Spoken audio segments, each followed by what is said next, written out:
ça veut dire beaucoup de pertes.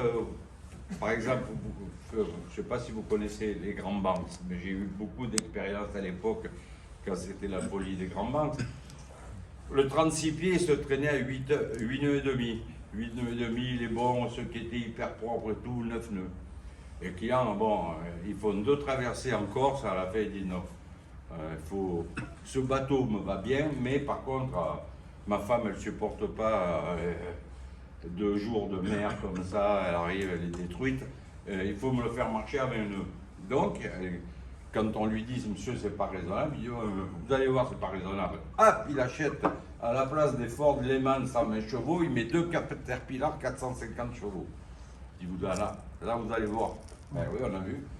On a vu qu'arrivé à 11 nœuds, il a quand même passé 11 nœuds. Le bateau, il a creusé sa tombe, il a poussé l'eau sur le côté au lieu de monter sur la vague, et il a embarqué de l'eau, il a failli couler. Retour au port, débarquer les moteurs. Donc, il n'y a pas de mystère. Ce qui est beau dans notre métier, c'est qu'il n'y a pas de mystère. Tout s'explique. Sauf que ce qui manque le plus pour l'expliquer, c'est des compétences.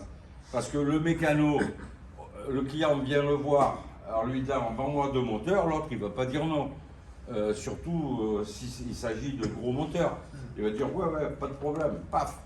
Et j'ai le cas actuellement en Bretagne où le chantier a fait un bateau, bon, et il a mis des moteurs, sauf que à cause de la législation en vigueur pour les PER, là, les plans pour les autorisations pour pêcher, les moteurs ils sont limités à 130 chevaux pour cette taille de bateau. Voilà. On va trouver la combine, on met des 200 chevaux, on fait semblant de tritouiller les pompes ou de régler, puis au final on a 200 chevaux. Bon, le problème c'est que ça ne marche pas parce que la cage d'hélice elle était prévue pour 130 chevaux. Conclusion, là ils sont en train de se battre entre avocats pour savoir qui est responsable d'avoir conseillé.